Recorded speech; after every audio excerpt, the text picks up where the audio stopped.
हमारे टीचर ने। अब टीचर ने बताया तो हमें विश्वास हो गया, इसको कैसे पता। जैसे आप लोग विश्वास करके आ गए तो आप लोगों को लगा ना इनको कुछ ना कुछ तो पता है, जो हमारे साथ बीती है कैसे बता रहे। और वो सीधा सच बात ये है कि मेरी बात आपके दिल पे जाके लग रही, इसलिए लग रही है क्योंकि मैं आपके दौर से गुजरा।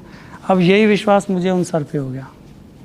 मैंने कहा कि मेरा दिमाग घूम गया। मैंने कहा यार ये तो सही बोल रहे, सब कुछ ऐसे ही चलता है, मार्केट ऐसे चलती है, हम गलतियाँ भी यही करते हैं। मेरे को नींद नहीं आई रात को उस दिन। घर वालों ने कहा कि मुझे ये कोर्स करना है, और उस टाइम वो कोर्स था 15,000 रुपये का। अब घर वाले कहते कि तूने इतने सारे कोर्स कर लिए, बीटेक कर लिया, सब कुछ कर लिया, काम धंधा तो कुछ करना नहीं है, हम पैसा नहीं लगाएंगे। 15,000 रुपये भी उस टाइम हमारे लिए बड़ी बात थी। फिर कैसे भी करके मैंने हाथ जोड़ के मैंने कहा आंटी, कोई एक हमारी आंटी है, वहाँ से थोड़ा रिक्वेस्ट करके उनसे 5-6 हज़ार रुपये लिए, कुछ पापा मम्मी से लिए, उन्हें तरस खा के दे दिया कि चल एक लास्ट चांस इसका देखते हैं, जो भी करना है। मैं गया, जिस दिन मैंने टेक्निकल सीखा, जो उन्होंने बताया, बुक दी उन्होंने, पहली क्लास में ही मेरे को बहुत कुछ समझ आ गया। अब जब समझ आ गया तो मैंने क्या किया, उस दिन जो मैं पढ़ा, मैं सुबह 4 बजे तक पढ़ता रहा, वो सारी बुक पढ़ दी मैंने आगे तक। बुक पढ़ी, अगले दिन जब संडे को क्लास थी, सैटरडे संडे क्लास थी हमारी, अगले दिन जाके मैंने जो क्वेश्चन की बौछारें करी। कहते भाई तू कहाँ पहुँच गया? मैंने कहा नहीं सर, मुझे इसका जवाब दो। कहता नहीं, एक एक स्टेप चलो आगे, बता तो मैं दूंगा लेकिन फिर वो बिगड़ जाएगा मामला। फिर उन्होंने सिखाया। अब गुरु की महिमा थी, वो वाकई में उनको गुरु मानता हूँ। उन्होंने बहुत ऐसी टेक्निक बताई जो किसी भी इंस्टीट्यूट में नहीं बताते, और ये सिर्फ गुरु ही बता सकता है, क्योंकि उन्होंने प्रैक्टिस करी थी, बहुत प्रैक्टिस करी थी। कुछ उन्होंने अपने जो गुप्त वो थे वो बताए थे हमें, वो गुप्त मैंने आपको बता ही दिया। वैसे कोई यूट्यूब चैनल छान देना, कहीं नहीं मिलेगा आपको। मिलेगा तो वो 2019 या 2020 में आपको दिखाई देगा, क्योंकि वो टेक्निक मैंने ही बताई। और ये इतने 12 साल लगा के फिर मैं मतलब रिसर्च मेरी अच्छी हो गई थी। और जो हमारे सर थे वो पढ़ाते थे स्टॉक मार्केट में, मैं एक अकेला था जो MCX में करता था। अब वो ये बात कहने लग गए थे कि अगर किसी को MCX में पूछना है तो मनीष भारद्वाज से पूछो। अब उनका आशीर्वाद था, मैं तो जब भी ज़्यादा पैर छूता हूँ उनके, और वो फलता है। देखो किसी का पैर छूते हो तो किसी के मन से ना ये नहीं निकलेगा कि भाई तेरा मतलब बुरा, वो अच्छा ही निकलेगा, चाहे सामने वाला ख़राब भी क्यों ना हो। तो वो आशीर्वाद फला, और हमने जो उन्होंने बताया उसके हिसाब से चलते रहे। एक चीज़ उन्होंने बताई थी जो सबसे बड़ा गुरु मंत्र है, मैंने आपको शुरू में बोला था, गंगा जल उठा के स्टॉप लॉस के बिना काम नहीं करेंगे, ये सबसे बड़ी चीज़ है। और दूसरा उन्होंने कहा था कि अपना लॉस निर्धारित कर लो कि हमने इतना देना है मार्केट में, इससे ज़्यादा हम नहीं देंगे। जिसने लॉस निर्धारित कर लिया वही कामयाब हो गया। टारगेट उन्होंने कहा था, टारगेट कुछ नहीं होता, टारगेट नाम की कोई चीज़ नहीं है, वो तो बहुत बड़े हो जाते हैं, और बड़े आपने देखे कितने कहाँ का आगे बढ़ते चले जाते हैं। तो ये हमारी स्टोरी इस चीज़ की। उन्होंने आपको स्टॉक मार्केट में सिखाया, आपने MCX में सीखा। तो उनका वो स्टॉक मार्केट में पूरी तरह से अप्लाई होता था? हाँ वो होता था, लेकिन जो स्टॉप लॉस हिट होते थे वो थोड़ा सा मैंने उनसे क्वेश्चन किया। उन्होंने ये कहा कि टेक्निकल 70% तक काम करता है। फिर उन्होंने कहा कि ये टेक्निकल जो ये साइकोलॉजी है। अब मैंने कहा साइकोलॉजी है तो साइकोलॉजी तो किसी का चेंज होनी नहीं चाहिए। एक इंसान का जो बिहेवियर बन गया वो तो वैसा ही रहेगा। कभी कभी हो जाए तो अलग बात है, कभी कभी तो हमारे साथ भी हो गया, 1-2 तो चले गए, लेकिन हमेशा तो वो वैसा ही बिहेव करेगा।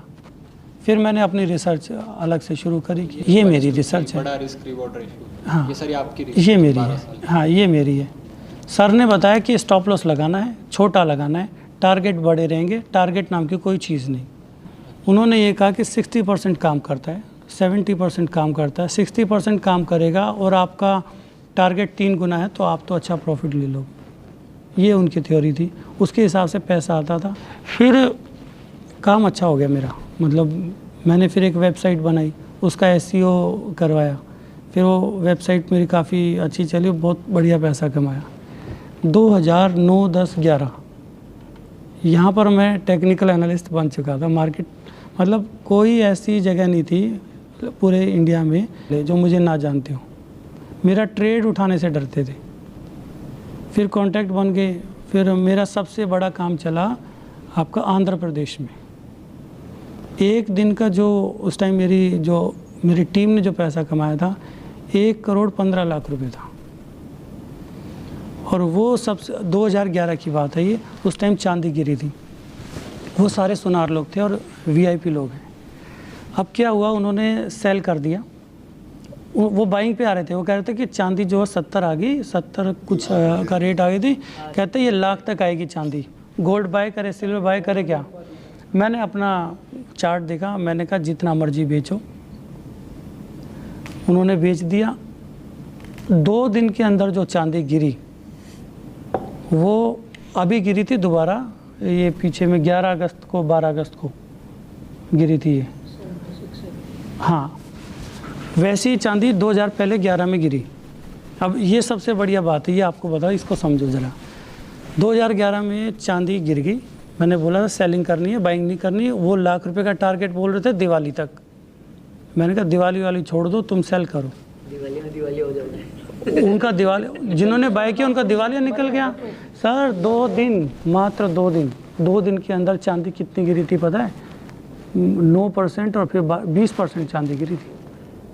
5 मिनट में सर्किट लगे था। हाँ, और मैंने निकलने नहीं दिया था किसी को। 5 मिनट में नीचे के सर्किट से बंद गया चांदियाँ। हाँ, हमारे पापा बताते हैं कि मतलब वहाँ के बनिए थे तो बहुत बड़े बड़े लोग थे, उन्होंने 500-500 किलो चांदी फिजिकल में लेके रखा हुआ था। अच्छा, हमारे पेपर में भी न्यूज़ आया था, 1 हुआ लाख था। टारगेट है यार। हाँ, वो बताते हैं कि मतलब बड़ी गाड़ी में इतनी बड़ी बड़ी सिल्लियाँ ला के उनको दी हैं, और वो लोग हाथ जोड़ जोड़ के 1 हफ्ता बाद ही कह रहे थे कि अब क्या करें। कई लोग तो मरे हैं हमारे वहाँ। 1 हफ्ता क्या होता, 2 दिन में मर गए। कई लोग तो मरे हैं हमारे। फिजिकल सिल्ली मेरे पास भी लेके रखी हुई थी, लेकिन फिजिकल रखी थी इसमें नहीं थी, इसलिए बचा रह गए। मैंने फिजिकल सिल्ली लेके रखी हुई थी। हाँ, उसके बाद मैंने अपना, जैसे सारे भाई बैठे हैं, मैंने अपना इतिहास बनाया। हर दिवाली पे हम बड़ियों को ना धनतेरस को चांदी लानी होती है।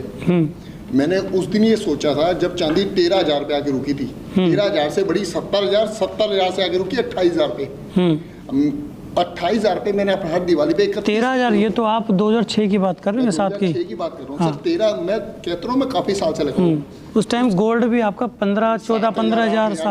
हाँ, ये था। 13,000 से 15,000 गोल्ड हुआ। जब लोग बात कहते हैं बिल्कुल ये तो बर्बाद हो गया गोल्ड, 15,000 के बाद दो ही मत, ये तो फिर सुबह 6-7 हज़ार आ जाएगा वापसी। यही रेशो चलती थी। फिर मैंने उस दिवाली पे ये कसम खाई, नहीं अब की ना सिक्के नहीं लगाएंगे, चांदी की सिल्ली रखनी शुरू करते हैं घर में।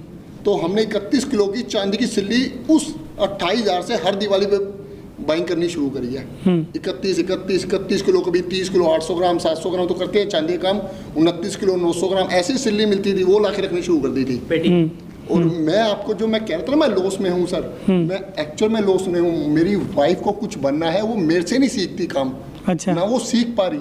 मैं सिर्फ आपकी क्लास अटेंड करके आपने मेरा दिल छुआ है, और मैं आपकी क्लास अटेंड करने आया हूँ कि कुछ सिखाएंगे। अब आप, मैं नहीं सिखाऊंगा। नेक्स्ट 2 तारीख की बैच है ना, मैं उनको भेजूंगा आपके पास सीखने के लिए जी। मेरे से तो मैं कई बार सिखा दिया, सीखते नहीं ना मेरे से। तो वो घर की मुर्गी दाल बराबर होती है सर। ये था, इसको मैं दिखाया था कल अपनी टेढ़, इसको बैठ दिखा था मैं, देख इतने डॉलर में इसी हफ्ते में प्लस हूँ मैं। लेकिन मेरे से सीखते नहीं। अब बैठ के मैंने सीखा कि मेरा ट्रेंड इस बिल्कुल ही चेंज था काम करने का। पता नहीं कितने इंडिकेटर लगा रहा, कितने, किसी के पास नहीं गया सर मैं आज तक भी क्लास लेने।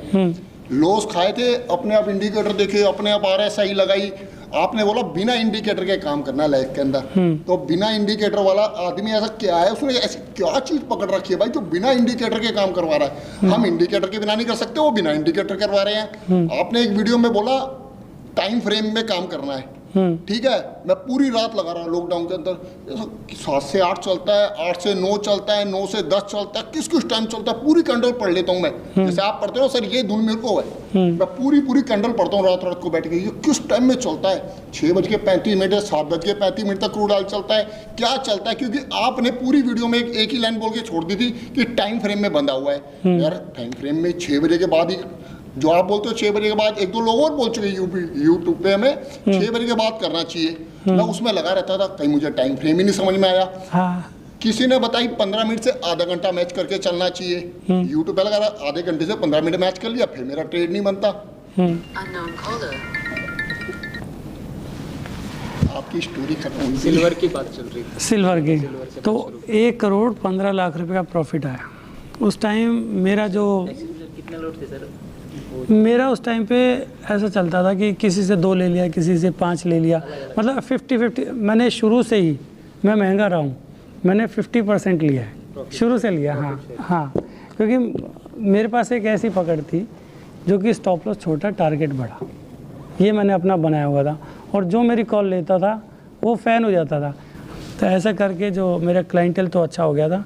और एक दिन का मेरा जो प्रॉफिट था, मैक्सिमम प्रॉफिट जो रहा, वो मेरा जो हिस्सा था वो 25-30 लाख रुपए के करीब था।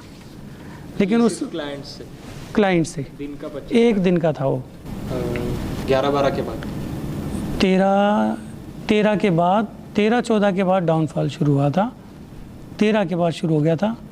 14 में मतलब जो पैसा था वो धीरे धीरे सब जाने लग गया था। 15 में डिप्रेशन हुआ। 15 में डिप्रेशन ऐसा हुआ कि मैं खुद को थप्पड़ मारता था, ऐसा डिप्रेशन था। बाथरूम में नहाने के लिए जाता था तो दम घुटता था, सर पे जब पानी पड़ता था ना, दम ऐसा लगता है मैं मर जाऊंगा। और फटाफट दरवाज़ा खोल के बाहर बालकनी में निकलता था। मेरी मम्मी कभी डिप्रेशन में आई थी तो वो क्या करती थी, वो कहती घबराहट हो रही है, और वो घर से बाहर निकल जाती थी। मैंने कहा ऐसी क्या घबराहट है कि सांस नहीं आ रहा। मैं कहा ऐसा क्या होता है जो सांस नहीं आ रहा, सब कुछ तो खुला हुआ है, ऑक्सीजन बाहर भी उतनी है, घर में भी उतनी है। लेकिन जब डिप्रेशन होता है वो वही आदमी समझ सकता है कि क्या होता है। हाँ, कम महसूस मुझे ऐसा लगा, मैं इतनी भक्ति पूजा पाठ करने वाला इंसान था, अभी भी करता हूँ थोड़ी बहुत जो हो जाती है। मैं सोचता हूँ कि क्या मेरे ऊपर भूत प्रेत का साया तो नहीं है, कुछ ऐसा किसी ने करा तो नहीं दिया। ठीक है, मैं अकेला हूँ जी। आप अकेले? हाँ जी। तो दूसरा सवाल ये तो हाँ, कि ये तो सारी भौतिक चीज़ें होगी कि पैसा आ गया, टेक्निकल एनालिसिस, ये सब संभालने के लिए आपको लगती है आध्यात्मिक एक शक्ति, या फिर मेडिटेशन हो गया, किसी भगवान की भक्ति होगी, तो ये भी मैनेज कर लेते हो या कैसे करते हो? सब कुछ इसी से ही है। इम्पोर्टेंट है मेडिटेशन, मार्केट के लिए बहुत इंपॉर्टेंट है, ये मैं खुद मानता हूँ, खुद करता हूँ, पर ये है उतना इम्पोर्टेंट? यही इम्पोर्टेंट है, इसके अलावा कुछ नहीं है। ये सच बात है, मैं जो हूँ, जितना भी हूँ, उस भगवती की कृपा से हूँ। और सच्चाई यही है कि मैंने तप किया है और ये चीज़ मैंने मांग के लिए। तो आपने वो डिप्रेशन से बाहर कैसे निकला? डिप्रेशन से बाहर ऐसे निकला सर, मेरा विश्वास तो था, मैंने पूजा पाठ में बहुत करता था, और जब पूजा पाठ अति में हो जाती है तो परीक्षा भी अति होती है। ये सच। हाँ, जब हम भगवान के उस रास्ते पे चलते हैं कि वो भगवान फिर पता है क्या करता है, वो भगवान अपने बच्चे को बहुत दुख देता है, और इतना दुख देता है, वो कहता है कि ये सहन कर पाएगा कि नहीं, ये वैसा बना। हाँ, वो आपको एक अच्छा इंसान बनाने के लिए आपत्तियाँ देंगे और उससे लड़वाएंगे कि लड़ो तुम, और हर तरीके से लड़े।